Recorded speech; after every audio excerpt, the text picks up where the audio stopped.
Start करेंगे the disorders of small and large intestine. अच्छा, पहले में हमने जो किया था माउथ और एसोफेगस में, उसमें 8 से 9 डिसऑर्डर्स थी जो हमने की थी। कल जो गैस्ट्रिक डिसऑर्डर्स थी वो हमने 3 की थी। गैस्ट्राइटिस, माइक इसका म्यूट है, वो म्यूट कर ले। मैंने आपको डेली कहता हूँ कि माइक म्यूट रखा करें। गैस्ट्राइटिस, पेप्टिक अल्सर और गैस्ट्रिक कैंसर, कल हमने 3 डिसऑर्डर्स की थी गैस्ट्रिक डिसऑर्डर्स। आज हमने करनी है disorders of small and large intestine. सबसे पहले इसमें से हमारे पास ऑलमोस्ट 9 से 10 डिसऑर्डर्स हैं जो हम इसमें करेंगे। आज हम स्टार्ट करेंगे आईबीएस से। सबसे पहले हम करेंगे IBS. IBS stand for irritable bowel syndrome. अच्छा, सबसे पहले जो मैंने आपको बताया था कि जब भी डिजीज स्टार्ट करनी है आपने समझना है कि एक्चुअली डिजीज है क्या। Irritable bowel syndrome is a functional bowel disorders, chronic abdominal pain without the structure or biochemical causes। Actually irritable bowel syndrome में ये होता है कि फंक्शनल डिसऑर्डर है। पहले हमने जितनी डिसऑर्डर्स की हैं उसमें हमने देखा था किसी में म्यूकस म्यूकोजा की लेयर है वो डैमेज हो रही है, किसी में मसल लेयर डैमेज हो रही है, किसी में स्फिंक्टर्स की डिस्टर्बेंस आ रही है, यानी कि स्ट्रक्चर में कोई ना कोई इश्यू आ रहा था। लेकिन जो इरिटेबल बाउल सिंड्रोम है इसमें जो जीआईटी का स्ट्रक्चर है वो नॉर्मल रहेगा, लेकिन जो फंक्शन है उसके वो डिस्टर्ब होंगे। जैसे कि पेरिस्टाल्टिक मूवमेंट चल रही होती है तो वो कम हो जाएंगी या ज्यादा हो जाएंगी, यानी कि उसमें फंक्शनली डिस्टर्बेंस आएगी, स्ट्रक्चरली ये जो है नॉर्मल जीआईटी ट्रैक रहेगा। तो it's a functional bowel disorders and it's characterized by chronic abdominal pain without structure or biochemical causes। ये है इसकी डेफिनेशन। इसके बाद इसकी थोड़ी सी इन्होंने एपिडेमियोलॉजी बताई हुई है कि constitute a major health problem with gastrointestinal symptom, the cause of IBS is unknown, affect 20% of adult। तो इसमें सिर्फ आप लोगों ने इसकी डेफिनेशन करनी है। नेक्स्ट पे इसकी डेफिनेशन लिखी हुई है, ये डेफिनेशन आपने करनी है।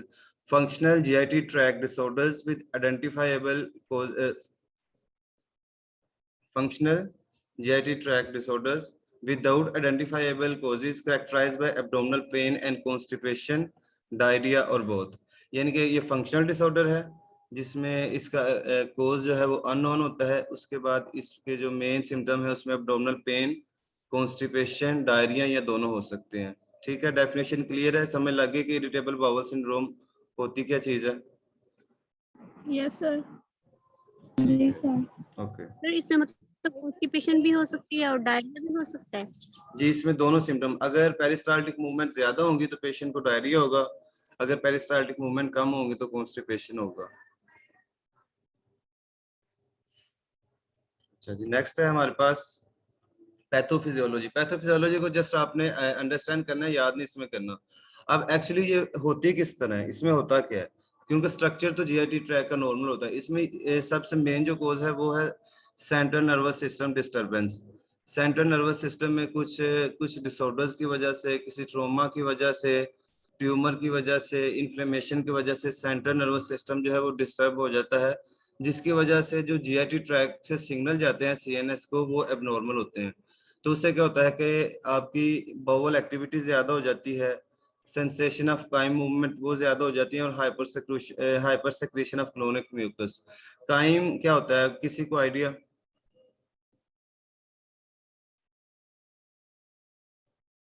जिसको आइडिया वो अच्छा नहीं है किसी को। सर काइम जो है वो स्टमक की जब डाइजेशन के बाद जो वो फ्लूइड जो है वो ड्यूडेनम में जाता है ना, उसको हम जो है वो काइम कहते हैं। आई थिंक सो, ऐसे ही है एग्जैक्टली।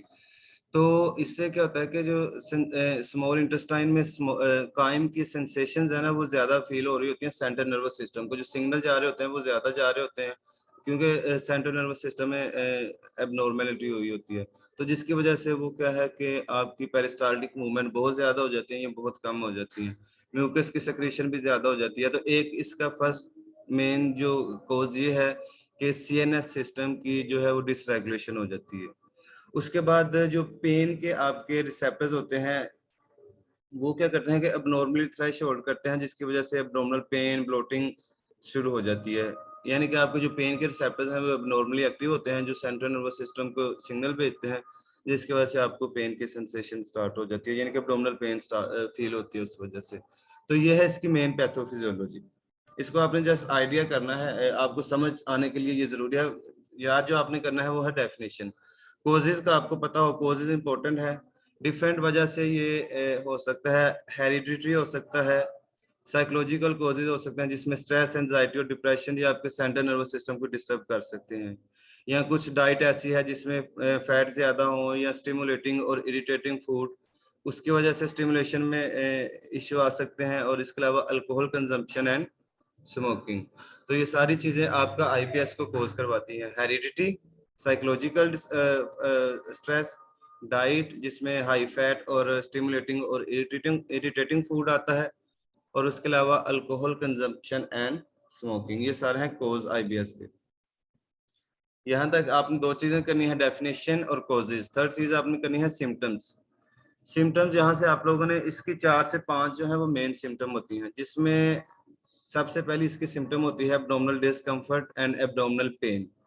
उसके बाद ब्लोटिंग, म्यूकस, आपके स्टूल में म्यूकस एक्सक्रीट होता है। उसके बाद डायरिया हो सकता है, कॉन्स्टिपेशन हो सकता है, या सर दोनों हो सकते हैं। सर ब्लोटिंग का मतलब क्या एग्जैक्ट मीनिंग में लेंगे हम इसको? इसको एक्चुअली इसको आप कह सकते हैं कि डिस्कम्फर्ट टाइप, जैसे ना आपके पेट से आवाज टाइप, इसमें एक्चुअली ना वॉइस टाइप आती है जिसमें डिस्कम्फर्ट, इसको शॉर्ट मीनिंग में आप कह सकते हैं, ठीक है। यानी कि जिसमें आप इस तरह करें कि आपके जो बेली है उसमें गैस फुल होती है, जिसकी वजह से आपको जो है ना वो उसमें फुलनेस और टाइटनेस फील होती है,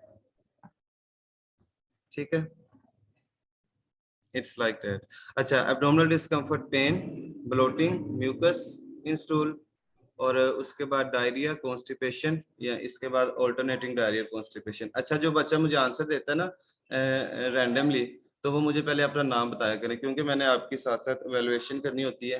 तो पहले मुझे नाम बताया करें, फिर आंसर किया करें। जिनसे मैं खुद पूछता हूँ उनका तो मुझे पता होता है, अगर कोई रैंडमली आंसर करता है तो वो मुझे बताया करे अपना नाम पहले, ठीक है। यहाँ तक ये हो गया, abdominal discomfort, pain, bloating, mucus, diarrhoea और कॉन्स्टिपेशन, या दोनों हो सकते हैं। इसी बेस पे इसको दो में डिवाइड किया जाता है, डायरिया प्रीडोमिनेंट, कॉन्स्टिपेशन प्रीडोमिनेंट, या अल्टरनेटिंग डायरिया, कॉन्स्टिपेशन। यानी कि इसकी आईबीएस को 3 में किया जाता है। अगर तो डायरिया होगा तो इसको हम कहेंगे डायरिया प्रीडोमिनेंट।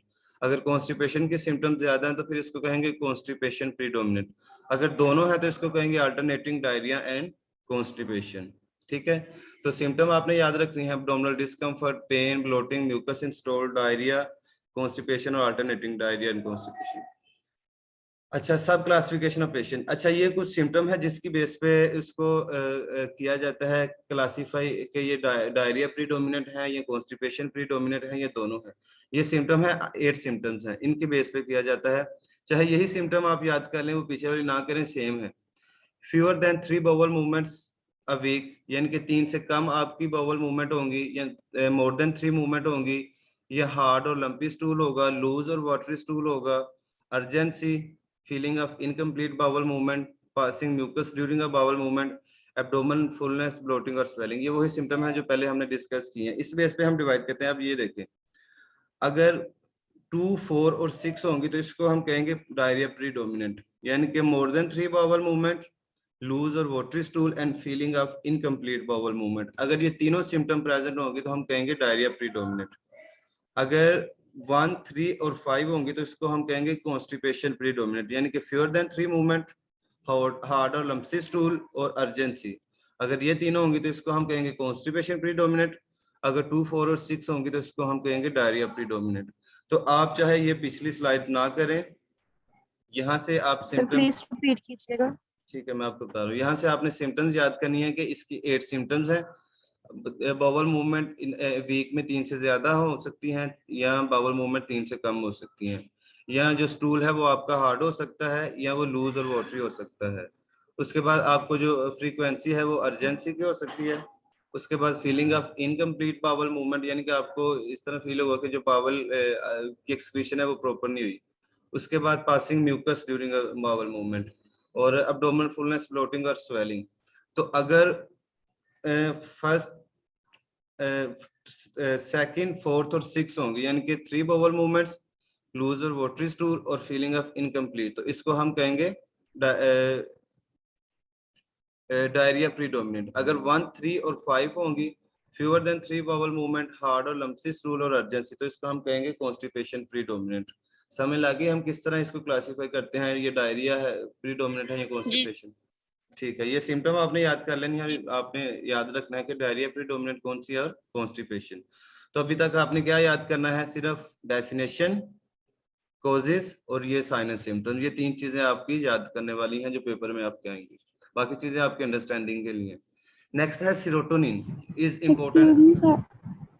जी Sir, सब क्लासिफिकेशन फिट करना। क्लासिफिकेशन का मैंने बताया है कि इसकी 3 मेन टाइप्स हैं, diarrhoea predominant, constipation predominant and diarrhoea and constipation predominant. अगर इसमें सेकंड, फोर्थ और 6 होंगी सिम्टम्स, यानी कि मोर देन 3 बावल मूवमेंट्स होंगी वीक में, इसके साथ लूज और वोटरी स्टूल्स होंगे और feeling of incomplete bowel movement होंगी, ये तीनों सिम्टम प्रेजेंट होंगी, तो इसको हम कहेंगे डायरिया प्रीडोमिनेंट। अगर इसके अगर fewer than 3 bowel movements, first 3 और 5, हार्ड और लम्पसी स्टूल और अर्जेंसी, ये तीनों होंगे, तो इसको हम कहेंगे कॉन्स्टिपेशन प्रीडोमिनेंट। ठीक है, यहाँ तक क्लियर है? जी सर। ओके, ये क्लासिफिकेशन हो गई। नेक्स्ट सेरोटोनिन का आपने सिर्फ एक दफा रीड कर लेना है कि इसमें बताया है कि सेरोटोनिन एक्चुअली इसमें बहुत इंपॉर्टेंट रोल प्ले करता है आईबीएस में। सेरोटोनिन का बहुत इंपॉर्टेंट काम होता है जीआईटी में। सेरोटोनिन का काम ये होता है कि जो आपकी इंटेस्टाइनल मूवमेंट है, यानी कि जो पेरिस्टाल्टिक मूवमेंट है, उसके अलावा जो पेन की परसेप्शन है, उसके सिग्नल सेंड करता है सीएनएस को। तो इसमें आईबीएस में ये होता है कि सेरोटोनिन का जो लेवल है वो इम्बैलेंस हो जाता है, या इसका इम्प्रॉपर रिएक्शन होता है, या इसकी कम्युनिकेशन प्रॉपर नहीं होती, तो जिसकी वजह से आपके सेंट्रल नर्वस सिस्टम को प्रॉपर जो है वो सिग्नल नहीं जा रहे होते। तो ये चीज आपने इसको अंडरस्टैंडिंग के लिए समझनी है। ठीक है, तो सेरोटोनिन का एक बहुत इंपॉर्टेंट रोल है पेन परसेप्शन में और पेरिस्टाल्टिक मूवमेंट में, लेकिन आईबीएस में इसका इम्बैलेंस हो जाता है, जिसकी वजह से वो फंक्शनल डिस्टर्बेंस होती है। अच्छा, अब इसको हम डायग्नोस किस तरह करते हैं, 3 क्राइटेरिया बताए हुए हैं, Manning, Kruis and Rome. 3 criteria की बेस पे हम इसको डायग्नोस करते हैं। इसमें से आपने रोम क्राइटेरिया सिर्फ याद करना है, बाकी आप लोग मैनिंग क्राइटेरिया देख लें सिर्फ, लेकिन आपने सिर्फ रोम क्राइटेरिया याद करना है। नाम आपको तीनों को पता हो कि तीनों पे करते हैं, लेकिन आपने याद सिर्फ रोम क्राइटेरिया करना है। मैनिंग में उन्होंने जैसे एक दफा आप रीड कर लें, वैसे IBS is diagnosed if 3 of the following are present, यानी कि जो सिम्टम्स बताई हुई है ना, इन्होंने 6 सिम्टम्स हैं, अगर इन तीनों इनमें से कोई सी 3 प्रेजेंट हो तो हम कहेंगे मैनिंग क्राइटेरिया पॉजिटिव है, यानी कि पेशेंट को IBS है। जैसे abdominal pain, pain relief with defecation, increase stool frequency with pain, looser stool with pain, mucus in stool, feeling of incomplete evacuation, यानी कि वही सिम्टम है जो हमने पहले डिस्कस किए हैं। तो अगर इन 6 में से कोई भी 3 प्रेजेंट होंगे तो हम कहेंगे मैनिंग क्राइटेरिया जो है वो पॉजिटिव है। ये आप एक दफा रीड कर लीजिएगा आपने, लेकिन ये जो रोम क्राइटेरिया है इसको याद करना है आपने। अब इसमें हम किस तरह डायग्नोस करते हैं, इसमें हम सबसे पहले देखते हैं कि एटलीस्ट 3 मंथ ऑफ कंटिन्यूअस और recurrence abdominal pain that is relieved with defecation or is associated with change in stool consistency, यानी कि आपको 3 month at least minimum 3 month आपको जो है वो कंटिन्यूअस एब्डोमिनल पेन रहती है, जो कि डेफिकेशन के साथ कम हो जाती है, या कि स्टूल फ्रीक्वेंसी के साथ कम ज्यादा होती है। ठीक है, तो पहला इसमें सिम्टम होगी 3 मंथ के लिए कंटिन्यूअस एब्डोमिनल पेन। सेकंड होगी ये जो 4 सिम्टम बताए हुए हैं, plus at least 2 of the following on at least 25% of days, इनमें से ये 4 में से कोई से भी 2 सिम्टम्स आपके 25% डेज में हो, जैसे arts stool frequency, arts stool form और पैसेज ऑफ म्यूकस, और ब्लोटिंग और फीलिंग ऑफ एब्डोमिनल डिस्टेंशन। तो इन 4 में से कोई से भी 2 सिम्टम्स प्लस जो फर्स्ट वाला सिम्टम है, ये 3 सिम्टम्स पेशेंट को अगर 3 मंथ्स के लिए मिनिमम होंगे तो हम कहेंगे रोम क्राइटेरिया पॉजिटिव है, तो यानी कि पेशेंट को आईबीएस यानी कि इरिटेबल बाउल सिंड्रोम है। ठीक है, समझ लग गई।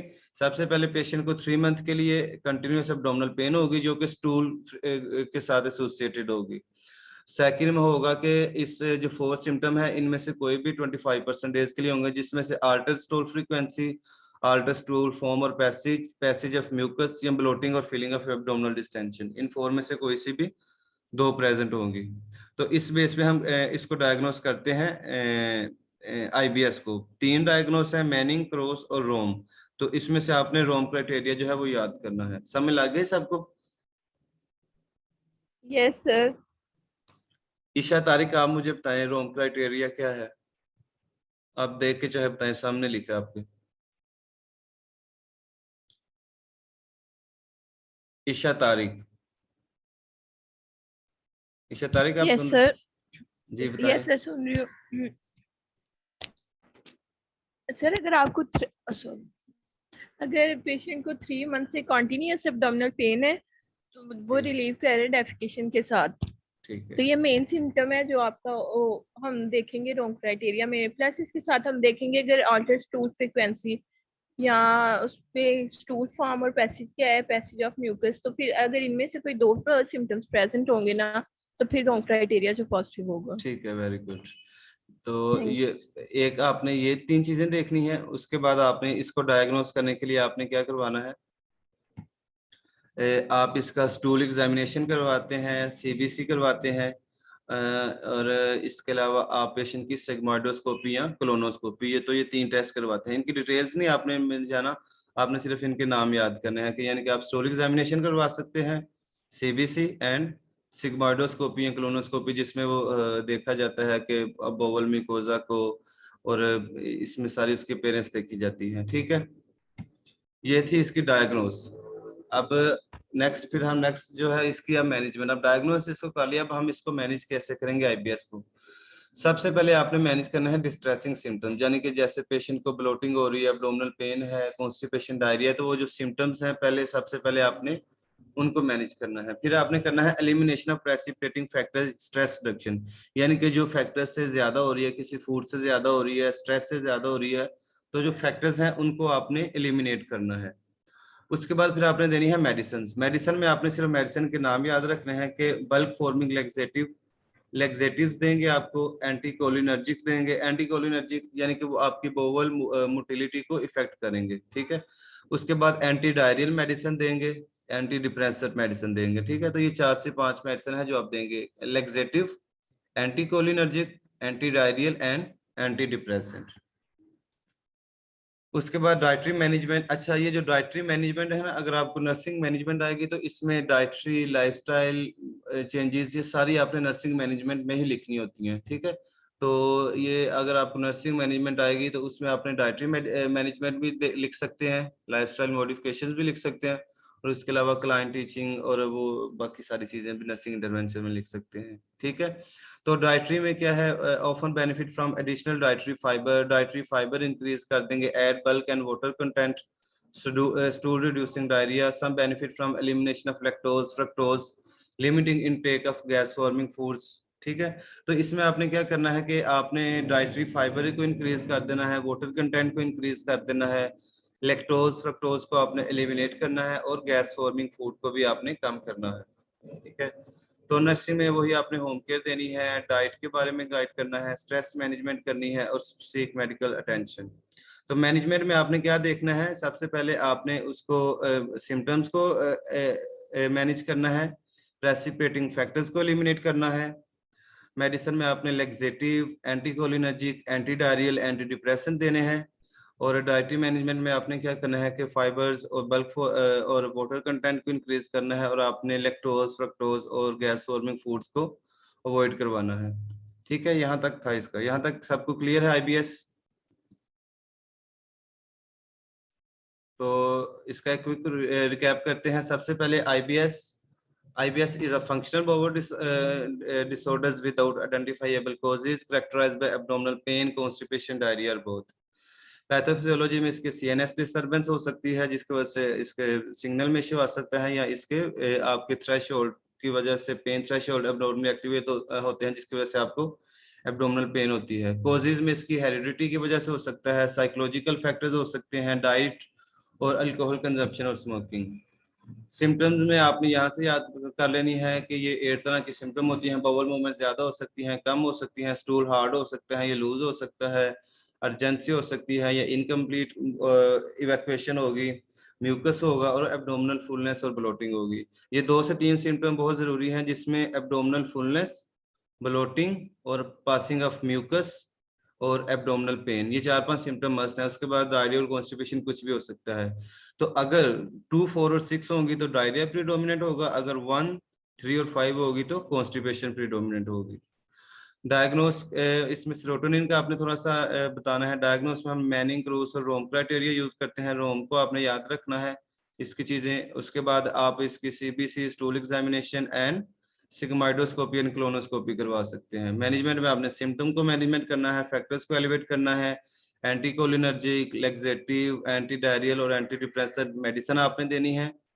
और डाइटरी में आपने फाइबर और वाटर कंटेंट को इंक्रीज करना है, और लैक्टोज, फ्रक्टोज और गैस फॉर्मिंग फूड को एलिवेट करना है।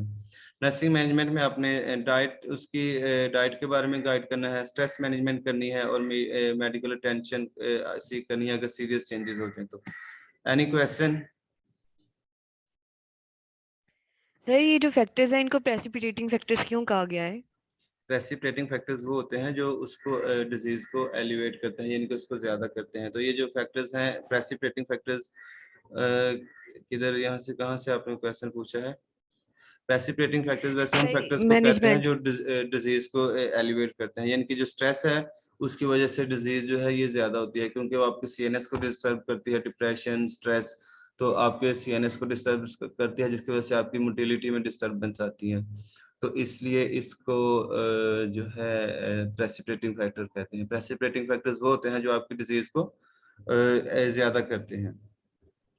अच्छा जी, अब मुझे बताना है किसने, किससे मैंने नहीं सुना भी।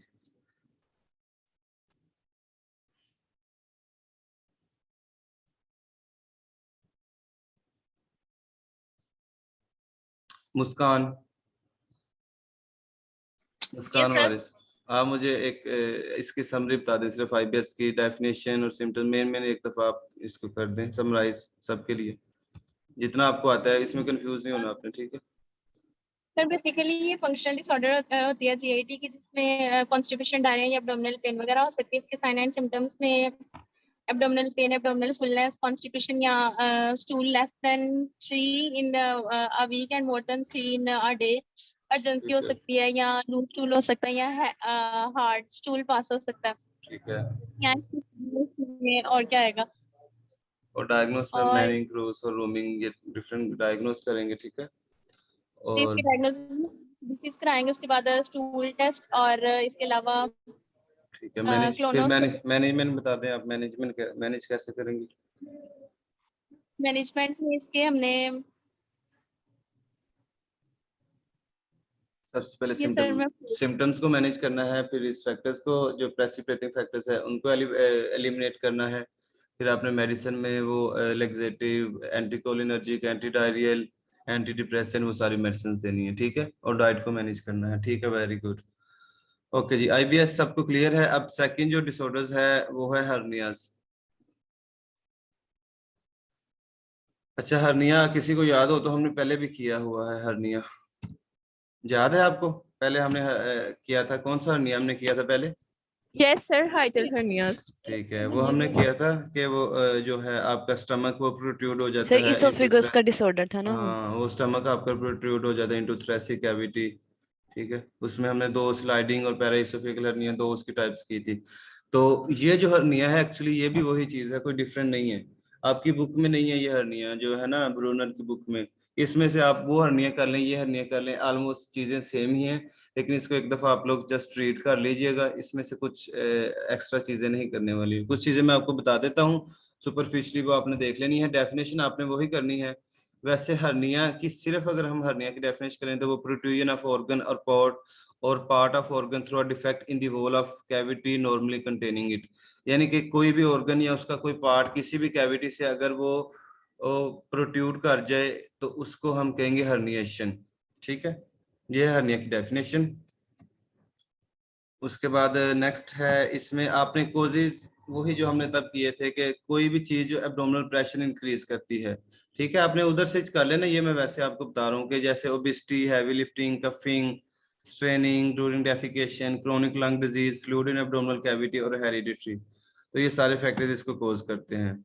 अच्छा, उधर हमने 2 टाइप्स की थी, स्लाइडिंग और पैराइसोफेगल। इसकी 3 तरह से और इसको क्लासिफाई किया जाता है। रिड्यूसेबल, इरिड्यूसेबल और स्ट्रैंगुलेटेड। रिड्यूसेबल हर्निया वो होता है कि अगर जो प्रोट्रूड ऑर्गन्स है उसको हम अगर मैनुअली प्रेस करें तो वो दोबारा अपनी जगह पे चला जाए तो उसको हम कहेंगे रिड्यूसेबल। अगर उसको मैनुअली प्रेस करने से वो दोबारा अपनी जगह पे नहीं जाता तो उसको हम कहेंगे इरिड्यूसेबल। और अगर जो हर्निएटेड है वो आपस में ट्विस्ट हो गए हैं और जिसकी वजह से एडिमा और कॉम्प्लिकेशंस डेवलप हो जाएं तो उसको हम कहेंगे स्ट्रैंगुलेटेड। ये तीन चीजें आपने जस्ट याद रखनी है, रिड्यूसेबल, इरिड्यूसेबल एंड स्ट्रैंगुलेटेड। अच्छा, इसके बाद उन्होंने डिफरेंट तरह से इसकी टाइप्स बताई हैं, ये आप लोगों ने सिर्फ नाम याद रखने हैं। जैसे इंग्वाइनल का होगा तो इसको हम कहेंगे इंग्वाइनल हर्निया, सिर्फ आपने नाम याद रखने हैं। अगर फिमोरल का होगा तो फिमोरल, अगर किसी इंसीजनल एरिया से हो रहा है तो इसको हम इंसीजनल कहेंगे। अगर अम्बलाइकल से हो रहा है तो इसको हम कहेंगे अम्बलाइकल हर्निया।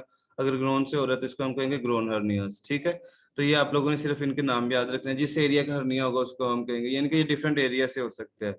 इंग्वाइनल से हो सकता है आपका, फिमोरल, इंसीजनल, अम्बलाइकल। ठीक है, तो आपने सिर्फ नाम याद रखने हैं। बाकी सिम्टम्स वगैरह वही हैं जो हमने पहले की थी, इसके ऐसा कुछ सेपरेट सिम्टम्स आपने नहीं करनी। और इसकी बाकी आपने पैथो भी नहीं इसमें करनी। ट्रीटमेंट में आप लोगों ने वही बताना जो उसमें हमने किया था कि सबसे पहले इसको मोस्टली इसको हम सर्जिकली कोरिलेट किया जाता है। अगर ये मैनुअली ठीक हो जाए तो ठीक है, नहीं तो फिर इसको सर्जिकली जो है वो ट्रीट किया जाता है। लेकिन सर्जरी करते हुए आपने एक चीज याद रखनी है कि अगर कहाँ, अच्छा, modern method will include primary closure of defect with sutures. इधर अच्छा, अगर सर्जरी करते हुए आपने ये चीज याद रखनी है, if there is compelling or comorbid medical condition that preclude surgery then truss or support hernia belt may be employed. A trust does not appear hernia defect but will afford some relief of symptom। यानी कि अगर आपने देखना है कि patient को कोई और हर्निया के साथ कंडीशन है या अगर सर्जरी के साथ वो ऑर्गन रप्चर हो सकता है तो फिर आप सर्जरी नहीं करते, फिर आप क्या करते हैं कि एक ट्रस यानी कि एक बेल्ट होता है वो उधर बांध देते हैं। वो इसको ठीक तो नहीं करता लेकिन वो उसको सम सपोर्ट या रिलीफ प्रोवाइड कर देता है। ठीक है, बाकी नर्सिंग डायग्नोस आप देख लीजिएगा इसके, और नर्सिंग इंटरवेंशन वही लिखनी है। तो हर्निया में बेसिकली आपने क्या करना है कि जो हाइड्रल हर्निया था वही आपने करना है। इसमें आपने सिर्फ एक दफा डेफिनेशन देख लीजिएगा और इसकी तीन टाइप्स उन्होंने बताई थी कि रिड्यूसेबल, इरिड्यूसेबल एंड स्ट्रैंगुलेटेड। रिड्यूसेबल वो होता है कि अगर वो मैनुअली अगर जो ऑर्गन प्रोट्रूड किया उसको प्रेस करने से दोबारा अपनी जगह पे चला जाए तो उसको कहेंगे हम रिड्यूसेबल। अगर वो मैनुअली प्रेस नहीं हो रहा तो यानी कि सर्जरी करनी पड़ रही है उसके लिए तो फिर उसको हम कहेंगे इरिड्यूसेबल। और स्ट्रैंगुलेटेड वो होगा जो आपस में ट्विस्ट हो गया जिसकी वजह से एडीमा और कॉम्प्लिकेशन डेवलप हो गई है तो उसको हम कहेंगे स्ट्रैंगुलेटेड हर्निया।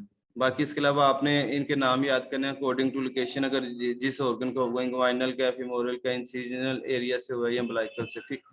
ठीक है, बाकी इसके आप मैनेजमेंट में देख लीजिए कि वही हम सर्जिकली इसको ट्रीट करते हैं। अगर कोई और कंडीशन है जस्ट सर्जरी नहीं हो सकती तो फिर इसके लिए एक बेल्ट बांध दिया जाता है। जस्ट इतना आपने याद रखना है हर्नियाज में। ठीक है, तो ये थी हमारी second disorders hernias small intestine की। यहाँ तक सबको क्लियर है बच्चों? Yes sir. Yes. Okay, good. जो हमारे पास थर्ड है वो है हेमरोइड्स।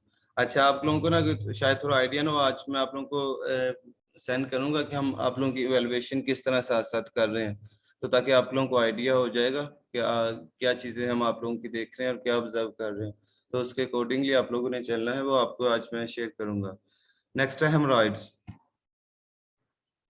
हेमरॉइड्स क्या होते हैं कि dilated portions of veins in the anal canal, यानी कि आपकी जो एनल कैनाल है उसमें अगर आपकी जो वेन्स हैं वो डायलेट होंगी तो उसको हम कहेंगे हेमरॉइड्स।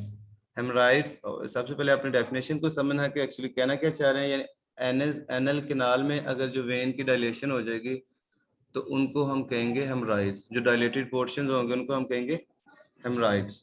उसके बाद कुछ इसकी एपिडेमियोलॉजी है कि एज के साथ ज्यादा होता है। By the age of 50 about 50% of people have hemorrhoids, यानी कि 50 के बाद ऑलमोस्ट 50% लोगों को ये डिजीज होती है।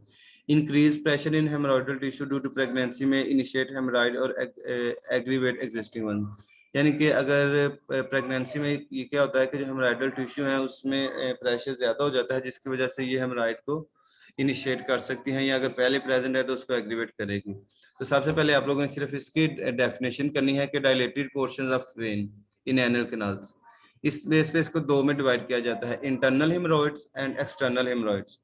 अगर तो वो इंटरनल स्फिंक्टर्स के बाबू होंगे तो इसको हम इंटरनल कहेंगे, अगर आउटसाइड द एक्सटर्नल स्फिंक्टर होंगे तो इसको हम कहेंगे एक्सटर्नल हेमरॉइड। स्फिंक्टर्स का आपको आइडिया होगा कि दो तरह के स्फिंक्टर्स होते हैं एनल कैनाल में, इंटरनल स्फिंक्टर्स और एक्सटर्नल। तो अगर हेमरॉइड जो डायलेटेड पोर्शंस हैं वो इंटरनल स्फिंक्टर के बाबू होंगे तो इसको हम इंटरनल हेमरॉइड्स कहेंगे, अगर एक्सटर्नल स्फिंक्टर्स के बाहर होंगे तो उसको हम कहेंगे एक्सटर्नल हेमरॉइड्स। अब हेमरॉइड्स का कोज इन्होंने बताया है कि इसमें एक्चुअली ड्यूरिंग डेफिकेशन अगर ज्यादा स्ट्रेनिंग होगी तो उसके से क्या हो सकता है कि जो मिकोजा है वो उसमें स्ट्रेस यानी कि शेयरिंग हो सकती है, मिकोजा रप्चर हो सकता है, उस वजह से हो सकता है। सेकंड इसमें क्या हो सकता है कि प्रेगनेंसी में आपका हेमरॉइडल टिश्यू पे प्रेशर ज्यादा होता है जिसकी वजह से हेमरॉइड हो सकते हैं। तो ये दो इसके मेन कोजेज हैं, एक शेयरिंग हो सकती है मिकोजा की ड्यूरिंग डेफिकेशन और दूसरा हो सकता है कि increase pressure in haemorrhoidal tissue.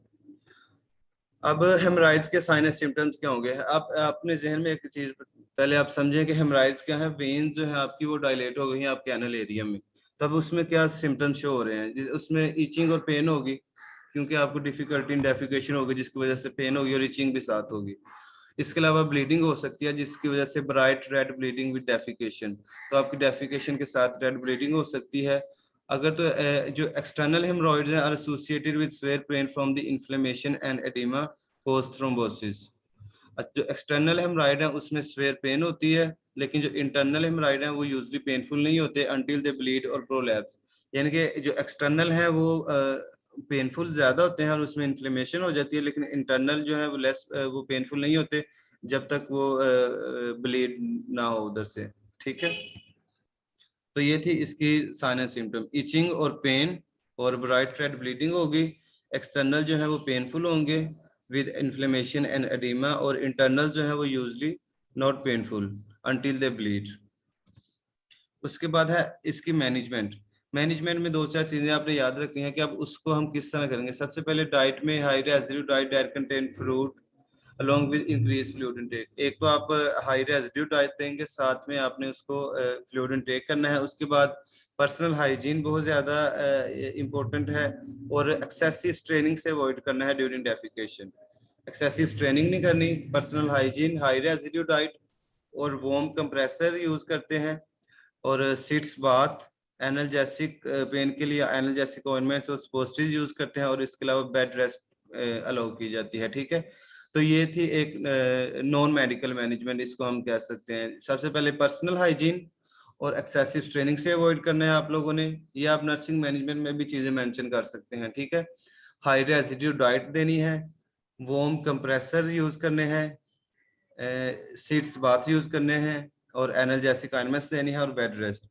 और कुछ नॉन सर्जिकल ट्रीटमेंट फिर की जाती हैं जिसमें infrared photocoagulation, bipolar diathermy and laser therapy.